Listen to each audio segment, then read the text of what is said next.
U luister na 'n preekopname van Dominee Eddie Botha van Leeuberg Gemeente. Ander preke van hom is beskikbaar op die gemeente se webblad www.leeuberg.co.za. Nou ja, ek gaan vanaand net stil staan, maar eintlik by ons kenteken wat ons gebruik hier in ons gemeente ook, vir die wat dit wil volg in Johannes 14, ek gaan 15 en 21, gaan ek gebruik en 'n bietjie vanaand daar rondom praat. Goed, terwyl ons aan die plekkie so het, kom ons raak stil, kom ons vra die Here se seën. Here Jesus, ons wil vir 'n oomblik net stil raak van alles wat in die dag gewoed en gebeur het, en ons daarvan afsluit. En vra dat U ons gedagtes hier sal rig by U en by U dinge. Wat 'n voorreg om so in die aand, in die laaste deel van die dag, so saam te kan wees rondom U woord, in U teenwoordigheid. Dis vir ons 'n voorreg. En word verheerlik in ons midde. En o Gees van God, kom praat met ons. Amen. Ons staan stil en ons praat oor disippelskap, die ware aard van disippelskap. En besonder in 'n tyd en 'n wêreld, nie net in ons land nie, maar is wêreldwyd, waar Christendom, en nie net Christendom nie, maar Christus ook, baie kleiner gemaak is. Minder gemaak is wat hy is. En jy sing dit in die kerk, jy sing dit in die refleksie, in die kinders sogenaamd van die Here, in hulle lewens en die lewens wat hulle leef. En daarom tot stil staan hierby en weer ingrawe, nie nuwe dinge, nie ou waarhede, maar dis grondwaarhede. Dis dinge wat ons nie kan bekostig om verkeerd te hê in ons lewens nie. Daar's te veel op die spel. Nie net vir die ewigheid nie, maar ook in hierdie lewe. Jy kan deur die lewe gaan in die punt van dit alles mis. Self binne die kerk, en ek het 'n groot passie en 'n groot vrees dat baie dit so doen. Ons het gepraat van die terme van disippelskap. Dis nie sommer net 'n ligtelike aanvaring nie, is 'n stukkie ligtelike godsdienst nie, en ons wil niks weet van hierdie Christianity light nie, is nie uit die Bybel gebore, is uit die humanisme in die wêreld en die denke van die wêreld gebore, en het ingesypel in die kerk met baie verdraaiings. En baie van die verdraaiings wat die diepste van die hel uitkom. En ek dink die duiwel is baie trots op. Die terme daarvan bly wedergeboorte. Dis waaroor dit gaan. Ons het gepraat oor die fondasie daarvan. Dis uit die liefde van Christus, uit die genade van Christus, dat ons hierdie dinge het, hierdie dinge kan geniet. Kom nie uit onsself uit nie. Al wat ek geregtig is op, is die ewige verderf. Dan het ons gisteraand hy stil gestaan en kortliks gepraat oor wat behels dit alles, waarop kom dit neer? En dan spits dit af op die punt daarvan, wat ons gepraat in Galasiërs 2, die sterwe van die self. My vlees, my ego, my dinge, dit moet dood. Dat ek vir Christus kan lewe. Ek moet minder word, hy moet meer. Dis inherent wat ingesny is in die woord disippelskap, dat ek leer by my meester, en ek begin my meester kopieer, ek begin hom naboots, ek word 'n kloon van hom. Dis wat dit beteken om disipel te wees, en daarvoor moet jy sekere dinge gaan. Maar dit behoort nie aan hom nie, die vlees en alles daarmee in my, is strafwaardig voor die Here. Ek moet 'n nuwe karakter wat aan Christus vir my gegee is, moet ek opneem. En nou wil ons terugkom by die twee teksverse, ek gaan vers 15 en 21 vat vir vanaand. Hy sê, as julle my liefhet, sal julle my opdragte uitvoer. Wie my opdragte het en dit uitvoer, dit is hy wat my liefhet. Ons gaan vanaand stil staan by die boodskap van gehoorsaamheid, en ons gaan maar baie kort daaroor praat. Vir die wat 'n baie goeie geheet, sal onthou dat ons verlede Pinkster gepraat het net oor gehoorsaamheid. Dis 'n tema groot genoeg vir die hele Pinkster alleen. Maar ons sluit dit nou weer saam, en ons kom weer terug daarop vat, en ek vat amper maar net die highlights daarvan. As ek die woord van die Here lees, en ek kan verstaan wat hierin staan, en ek sê ek glo dit, kan ek nie net tevrede wees om in die oppervlakte daarvan te beweeg nie. As ek 'n verstand het, is nugter genoeg, en ek verstaan wat hier staan, sal ek weet, dat hierdie Bybel, hierdie woord roep my op tot meer. En dit is waar ons besig wees. Tauser skryf, hy sê, commands are to be obeyed. And until we have obeyed them, we have done exactly nothing it's all about them. Opdragte is gemaak om gehoorsaam te wees, sê hy. En solank ek nie gehoorsaam daar is nie, het ek net mooi niks daaraan gedoen nie. En dis dieselfde met die woord. Ek kan die Bybel lees oor en oor en oor soveel as ek wil. Ek kan 'n studie daarvan maak, ek kan die punte opsê, ek kan 'n mooi dogmatiek vorm, 'n teologie daaroor vorm, alles. Maar tot ek nie doen wat daarin staan nie, het dit vir my geen waarde nie. Dis net woorde. Dis net 'n stuk lering, dis net 'n stuk intellek. Commands are made to be obeyed. Die wat diensplig gedoen het en deur 'n militêre lewe gegaan het, sal vir jou presies kan sê waaroor dit gaan. Daar is 'n rang, daar is 'n bevel, en as ek nie my deel nakom nie, dan gaan die hele spul nie werk nie. Kan julle dink vir 'n oomblik as troepe in die veld besluit, maar o nee wat, ek gaan nie die opdragte goedkeur nie, ek dink ek gaan soontoe. En so spat al die troepe uitmekaar uit en hulle gaan hulle eie rigtings in. Hulle gaan die oorlog voer soos hulle dink. Die vyand lag baie lekker. Maar ons het 'n koning van konings wat 'n baie definitiewe strategie het, 'n baie definitiewe wil in ons lewens het. En hy sê vir ons en hy gee vir ons die opdragte in ons lewens. En oor en oor so baie hierdie dinge, maar hulle doen dit nie. Hoe baie het ek nie al gehoor nie, Dominee, vandag het jy net vir my gepraat en vir my gepreek. Die eerste korrigeer kom, dit was nie ek nie, want as dit ek was, dan kan jy my ignoreer. Ek is nie jou baas nie, ek is nie oor jou aangestel nie, jy hoef nie te luister wat ek sê nie. Maar as dit die Here is, en hy het met jou gepraat, dan is dit 'n hele ander storie, is dit nie? As hy met my gepraat het oor sonde, die spesifieke oggend, dinge wat verkeerd is in my lewe, kan ek en mag ek en durf ek opstaan en uitgaan en aangaan? En ons vind dat dit is die deursnee ding wat soveel lidmate en soveel mense doen. Daar word gepraat, maar daar word genegeer oor wie praat en wie en wat hy is. En daar word nie antwoord daarop gegee nie. Daar lê 'n dieper probleem in die kerk. En daar's 'n woord wat weggeraak het uit die kerk en die woordeskat van die kerk in die wêreld waar ons is. Die wêreld het eintlik in 'n hele ander rigting geaksieer. En dis die woord toewyding. Dis nie 'n boodskap wat jy mee hoor in kerke nie, dis dinge waarvan gepraat word nie.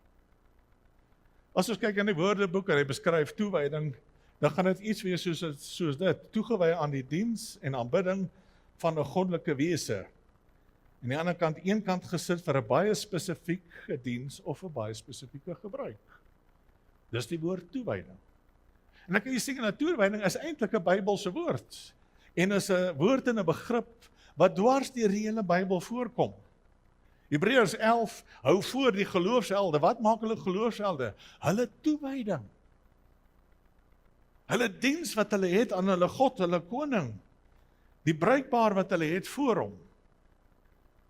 Maar iewers langs die pad het die evangelie en die kerke, die woordverkondiging so verskraal, dat daar nie meer voorgehou word as 'n maatstaf, iets om voor te mik, iets om jou lewe deel te maak, die woord toewyding nie.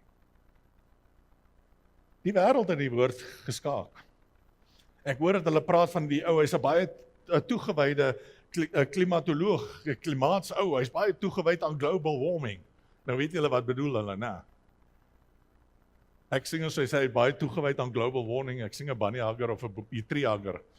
Hy is baie erg oor die natuur, hy sluit homself aan die boom vas. Julle gaan hierdie boom nie sloop nie. Ons ken dit, ons sien die ouens op die nuus. Toegewyd. Hierdie ou is baie toegewyd aan sy sport. Waarvan praat hulle? Dis die ou wat self Sondagoggend met 'n blou bil hemp kerk toe kom,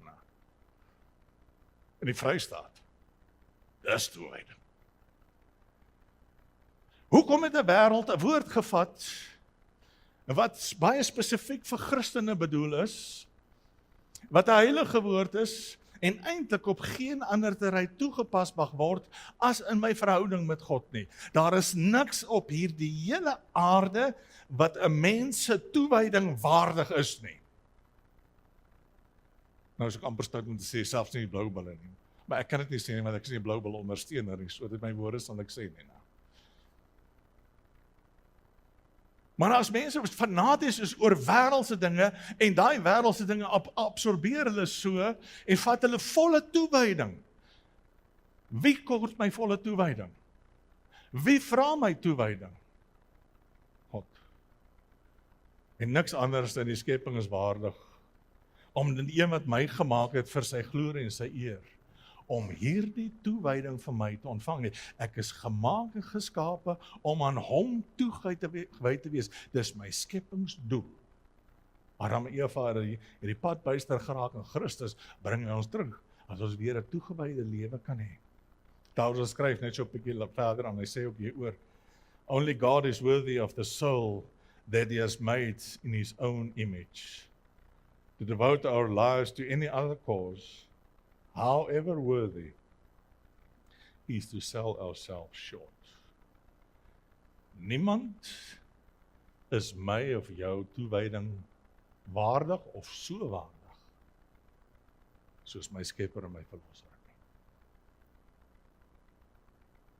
Daar is bitter min mense in die jare wat ek geloop het, by wie se graf ek kan staan, wat ek 'n paar dinge van kan sê.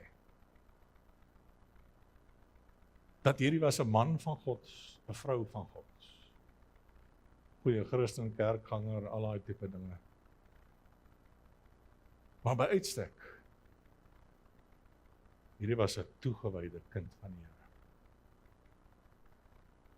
Nie kan sing in sy lewe en alles wat hy doen. Hy was 'n toegewyde kind van die Here. As daar maar net een ding op my se graf kon staan, ons het nou nie meer grafstene soos in die ou jare nie. Deesdae is alles verassings en dit is maar hoe die tye loop. Ek is nie gekant daarteen of iets nie, dit is baie meer prakties. Maar wat sal ons daarop sê? Wat sal ons sê van jou lewe?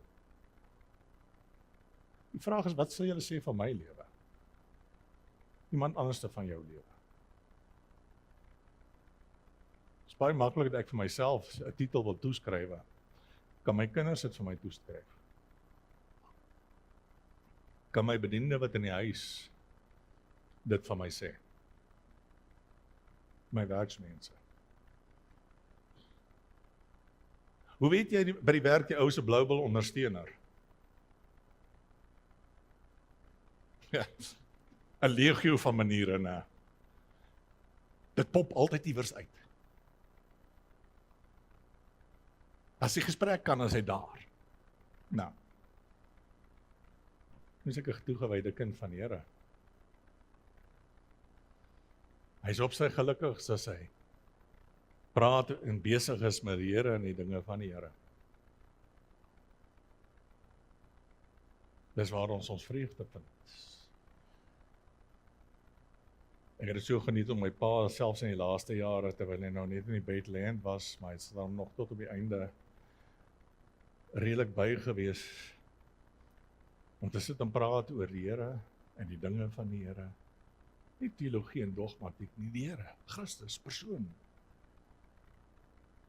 Die mens kom nooit uitgepraat daaroor nie. En kinders van die Here, as ons saam is, dan die wêreldse dinge is so, en dan as ons plaas klaar is met die koetjies en kalfies, kan ons nou praat oor wat regtig saak maak. En dan kan ons kuier. En die wêreld sal dit nooit verstaan nie, want waar die hart van vol is, loop die mond van oor. Dis die aard van toewyding.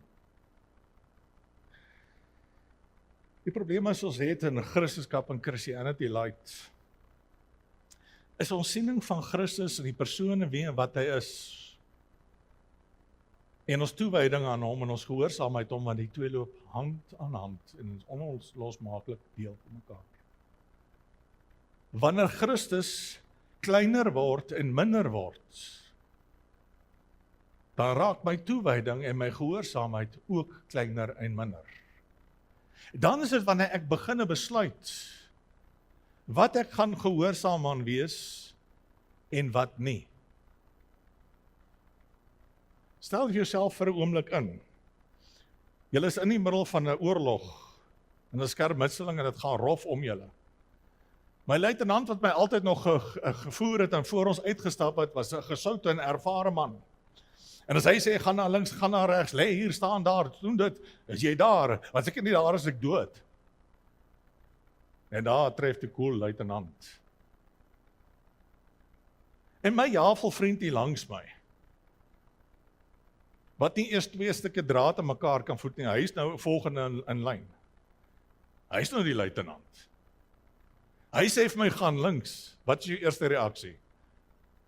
Ek dink ek moet regs gaan. Ek dink ek moet terug gaan. Ek dink baie ander dinge behalwe wat hy sê. Hoekom? Ek ag hom nie. Ek stel hom nie op die standaard wat hy is nie. Hy is kleiner as wat ek dink hy is. En iewers langs die pad dat Jesus het die kerk klein geword. En die mense sing hom as hierdie hippie man wat staan iewers, hy's net 'n God van liefde, 'n Christus van liefde. Hy's net te dankbaar as iemand kerk toe kom, hy's net te dankbaar as iemand kom aanbid. Hy sal maar vat wat sy kant toe kom, al die skraps wat van die tafel afval. Mense sê dit, nee, dit word nêrens verkondig in die kerke nie. Maar dis die siening. Jy kan kerk toe kom as jy wil. Jy kan jou lewe vir die Here gee as jy wil. Jy hoef nie. Ek kan 'n deel van die Here vat, ek kan deel van die evangelie vat. Maar ek hoef nie. Ek kan gehoorsaam wees. Ek kan luister, maar ek hoef nie. En dit kom uit ons evangeliese kerk uit. Het 'n lang aanloop gehad tot waar ons nou is. Dit het goeie beginne, soos baie dinge goeie beginne het.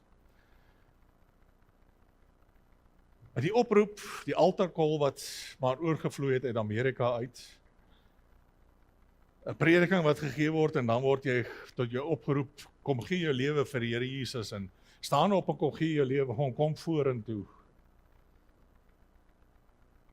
En iewers langs die pad het die humanisme en die mensgedagtes ingegaan in die ding.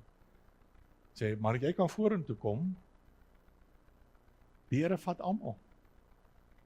Wat Sondag bietjie net daaroor praat. Almal is welkom. Jy hoef niks te verander nie, niks gaan verander nie.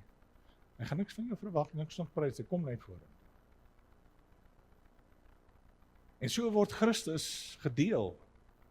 Dat ek kan sekere dele vat en ek kan sekere dele los. En dit het vir die kerk baie groot probleme gemaak. En ons sit daarmee. Selfs in ouens wat dink hulle is redelik ernstig. Waar daar nie gehoorsaamheid is nie. Waar daar nie 'n oproep is tot toewyding nie. Lyk die Christendom ook maar net so vlak. 1 Petrus skrywe, 1 Petrus 1 vers 2. Soos God die Vader het vooraf bestem het julle uitverkies en deur die Gees afgestommer om hom gehoorsaam te wees en besprinkel te word met die bloed van Jesus Christus. Kan ek die twee van mekaar skei?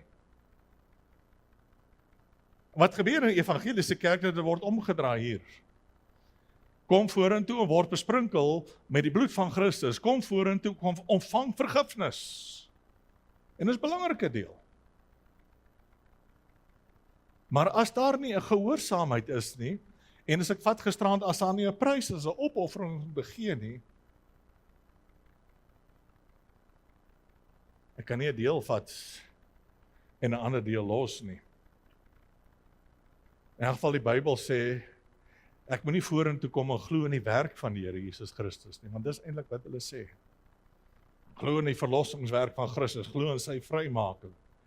Dis nie akuraat nie. Glo in die persoon van Jesus. Ek word nie gered op grond van sy werke nie, ek word gered op grond van sy persoon. Ek moet glo in hom, in sy persoon. En in sy persoon vat ek die werk en alles wat hy gedoen het, want dit is 'n totale pakket. Maar jy sien, ek kan glo in die dade wat Jesus gedoen het, sonder om in 'n verhouding met hom te staan. En dit gebeur baie. Gehoorsaamheid en geloof loop hand aan hand. Kan nie van mekaar losgemaak word nie. Ware geloof loop altyd oor in gehoorsaamheid. En gehoorsaamheid kweek ook meer geloof, meer kennis. En meer kennis, meer liefde van Christus. Sonder gehoorsaamheid is daar geen geestelike deurbrake in jou lewe nie. Sonder gehoorsaamheid is daar geen groei nie. Sonder gehoorsaamheid is 'n baba wat gebore is sonder asem. Met geen lewe nie. Ons kan nie die een sonder die ander vat nie. Net so 'n paar verse aan in 1 Petrus 1 vers 14. Hy sê, as gehoorsame kinders moet julle nie julle lewens inrig volgens die begeertes wat julle vroeër gehad het toe julle God nie geken het nie. Kyk net na die eerste woorde. As gehoorsame kinders. As 'n aanvaarding van 'n voldonge feit. As jy 'n kind van die Here Jesus Christus is jy gehoorsaam. Dis wat dit beteken. As gehoorsame kinders. Petrus valideer as 'n feit. As jy 'n kind van die Here is jy gehoorsaam. En hy aanvaar dit. As jy 'n gehoorsame kind van die Here Jesus Christus is, dan is ek klaar met die ou dinge, ek is klaar met die sonde van die wêreld en alles in my saam. Dis iets wat ons gisteraan van gepraat het. Los van gehoorsaamheid kan daar geen verlossing wees nie. Dis 'n kontradiksie in terme. Dis 'n valse geloof, 'n mensgemaakte geloof. Ek moet dit uitlewe. Wat is die essensie van hierdie ongeloof? Dis sonde. Wat is die wortel van sonde? Rebellie. Wat ek wil, soos ek wil, wanneer ek wil. Dis wat onder dit lê. Die vraag wat ons by ouend wil vra, wie is werklik baas in jou lewe? As ek 'n kleintjie gevra, dan gaan ek jou sê, gaan vra vir ma, ne? As pa iets sê en hardloop en nog steeds na ma toe, gaan vra vir ma, want wie is werklik baas in die huis, ne? Wie is regtig baas in jou lewe? Wie die reg tot jou lewe? Aan wie behoort jy? Wie mag sê wat jy mag doen en nie? Wie het autoriteit? En as hy praat, luister ek. Dis goed wat net jy self kan uitmaak. En dit maak jy in jou binnekamer jou knie uit en jy vra vir hom, hoe antwoord die Here Jesus dit vir jou? Die Gees wys vir jou terug in jou lewe. En die week en dinge wat verby is. Kyk wat jy gedoen het. En jy sien, ek kan vir myself baie mooi teologie opmaak en praat, maar my lewe wat ek geleef het die afgelope tyd, sê wie baas is. Doen ek werklik wat ek wil, wat ek goed dink? Of volg ek werklik die Here, al is dit vir my koste en 'n prys? Ons is so geïndoktrineer deur die humanisme van die uur, dat die kerk so geïnfiltreer en die kansel so oorgeneem, en in die diepste wese daarvan is die individualiteit. Jy is die meester van jou eie lewe. Jy is die baas en die bestuurder daarvan. Jy het die reg om jou eie toekoms, jou eie koers te bepaal.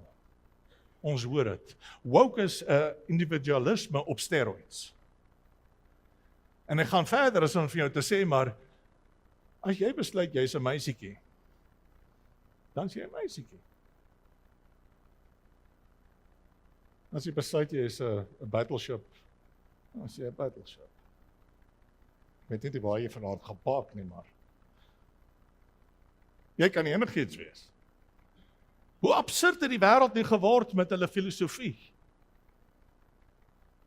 Die DNA is baie maklik, die diereryk weet wat hulle is, jy is 'n seun, jy is 'n meisie. Kromosome lieg nie. Is jy XY of nie? Seun, meisie. Maar ons dring hierdie dinge in op so 'n vlak dat ons dit so belaglik maak en in die kerk ook, dat die kerk agter dit aanhardloop. Jy het die reg om self te besluit, jy het die reg om self te bepaal. Met ander woorde, jy is jou eie God, jy is jou eie baas. En dit word van kansels af verkondig. Wat leer die woord? Presies die teenoorgestelde. Ek is gemaak vir hom, sy eer, sy glorie. Waar is my identiteit? Waar kry ek my identiteit? Net in hom. Ek kan verstaan dat 'n wêreld verward is. My boet, as jy nie weet wat 'n geslag jy is nie, kom ek help jou. Gaan jy help om vir jou sê wat jy is nie? Gaan nie 'n doktersverslag vra nie. Gaan makliker wees. Buig jou knieë voor die koning van die koning by jou lewe aan hom. En hy sê jou kop reg maak. Daar is goed wat bietjie meer complicated is, maar dit help nie jy praat in ekstreme gevalle, maar deur die bank. Christus is die antwoord vir so baie mense se wanpersepsies, individualisme en ekstreme. Hulle vergeet wie God is, hulle vergeet wie hom gemaak het, hulle vergeet die rede waarom hulle hier is. As jy in Christus glo, dan glo jy in die hele persoon van Christus. Ek kan deel hom nie en deel op nie. Hy is nie eers my verlosser en dan later my Here nie. Hy is dit alles. Ek vat dit alles. Ek gee toe dat wanneer jy tot bekering kom, leer jy dit nie alles nie. Maar op die pad van heiligmaking leer hy ons al hierdie dinge. Die Here is nie net 'n geneesheer nie, en ek voel dat vir baie mense is hy so.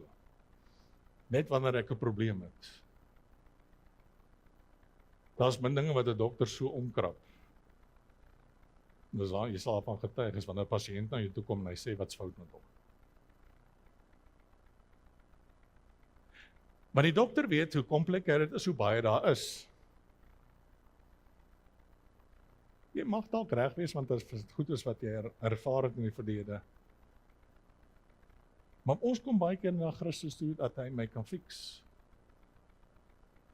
En nie om by hom te wees nie. En so het die kerk 'n hospitaal geword. En die stem van die Here in hierdie hospitaal het net nog 'n opinie geword dat ek kan luister of kan ignoreer. Julle weet almal was by die dokter en alle dokters vir jou sê, die pasiënte luister nie alles wat altyd hulle sê nie. Jy skryf die pille voor en dan word daai pille daar op die rak gelos, want hy weet beter. Of nog erger, jy die label gaan lees, nou. Moet nooit die label lees nie. As jy die label lees, gaan jy nooit die pille drink nie. Maar vertrou ek my dokter, vertrou ek, glo ek. En saam met dit kom die gehoorsaamheid. Ek wil klaarmaak. Die kerk behandel sondaars nie soos Christus hulle behandel het, nie soos die vroeë kerk behandel het nie. Vandag, omdat ons so klem lê op die persoon, die individualiteit en hulle soos ou sneeuvlokkies wil behandel, ons het 'n seeker-centered of church geword in Hebreë. Almal moet tuis wees, almal moet dit geniet, daar moet nooit iets gesê word wat aanspraak maak nie. Word sondaars in die kerk ingenooi, maar die sondaar word nooit op sy sonde gewys nie. Die sondaar word hanteer met alle sagtheid. Daar word langsom gaan sit en huil oor die swaar wat hy het in sy lewe en die probleme wat hy het in sy lewe. En dan word mekaar gekla oor hierdie dinge. So geweldige sielkundige aanslag. Terwyl, hoe lyk 'n sondaar in die oë van 'n Bybel? 'n Sondaar in die oë van 'n Bybel is soos iemand wat uit die hoogste gevangenis ontsnap het, die hoogste sekuriteit. En wat op vlug is vir sy lewe, wat alle gereg en alle polisie vermy. En in die vermyding van al hierdie dinge, het hy natuurlik 'n baie moeilike lewe. Gaan ek langs hierdie ontvlugtende moordenaar sit, en vir ons sê, ek is so jammer, dat jy nou hier moet koud slaap. Ek is so jammer, jy het nie eens jou eie huis en jou eie bed nie. Ag, ek is vir jou so jammer, dat jy nie vanaand by jou vrou en kinders kan gaan eet en kuier nie. Ek is so jammer, jy kan nie in die publiek loop nie. Voel julle jammer vir hom? Kom ek vat terug Bybel toe. Ons het 'n voorbeeld daar van die Bybel. Party sê ons moet praat van die gevinde seun of die verlore seun, né? Daar sit hy in die varkhok. Dis in die varke. Hy mag nie eens die pele eet nie. Ag, shameboot. Dis dan maar swaar lot hierdie nou. Ek kry jou so jammer, en dan wil ek nou vir jou allerlei tekste gee om jou te bemoedig, en te sê die Here is groot en hy is by jou en alles. Wat moet ek sê? Staan op, gaan na jou pa toe. Hou op julle eet, hou op jy sit. Jy het 'n vadershuis en dis waar jy hoort. Gaan terug na jou vader toe. Dis die oproep van die kerk. Dis die wese in die evangelie wat ons verkondig vir 'n wêreld in sonde. Ons sit nie en paai oor sy sonde nie. Ek het nie medelee met sy sonde nie. Staan op en gaan na jou vader toe. Maak jou lewe reg met Christus. Oor die gevolge van jou sonde sê jy dra, dit is seker daarvan. Maar ek hoef nie in die ellende te sit nie en ek gaan jou nie bejammerenswaardig vind nie. En die jong man het dit gedoen.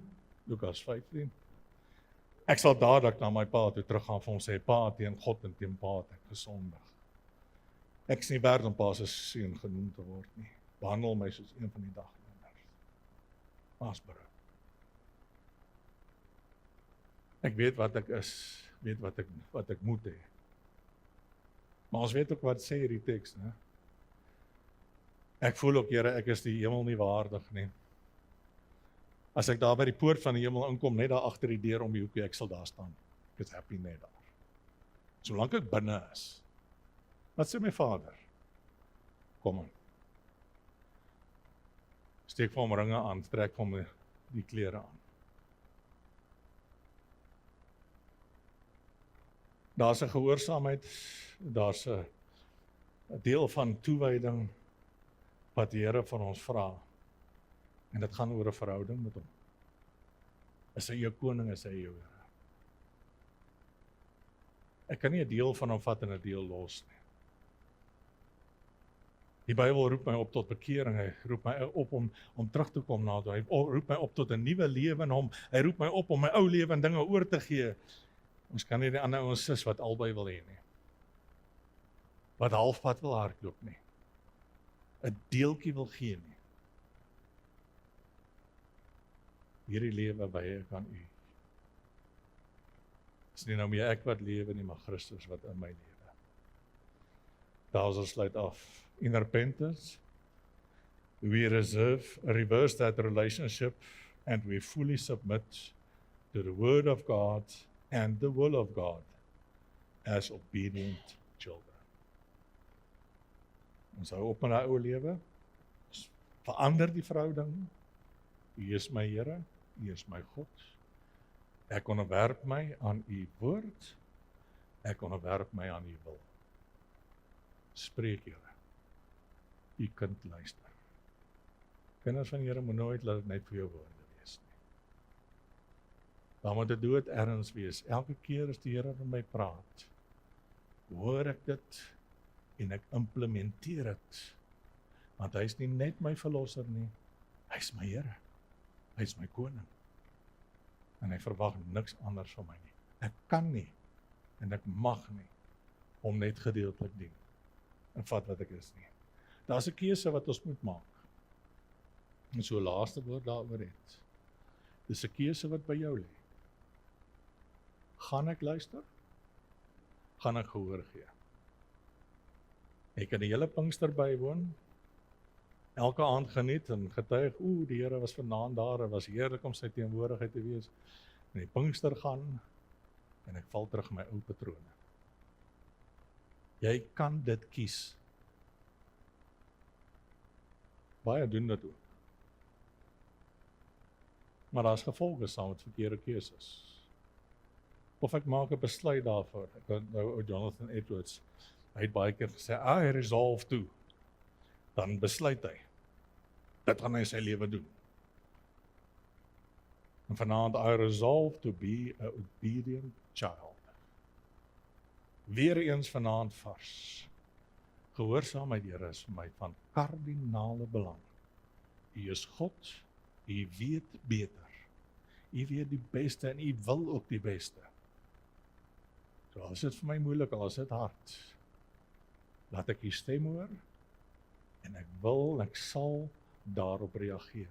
Ek sal dit volg. Maak nie saak hoe waar dit my heen lei.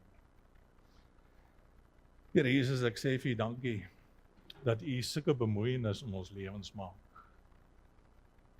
Die ander godsdienste se dooie gode so ver van hulle af. Menslike uitdinksels. Maar U is 'n lewende God. U is nie ver nie, U is by ons.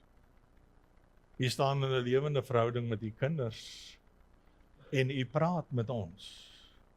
Deur prediking, deur U woord, in ons stilte tyd, in gebede, partykeer deur ander mense wat by ons verbykom. En ons hoor U stem. En ons bely baie keer, Here, gaan dit net by ons verby. Ons vra om vergifnis omdat ons nie ag wie U werklik is. Wie met my praat, die opperbevelvoerder, die koning van die konings nie.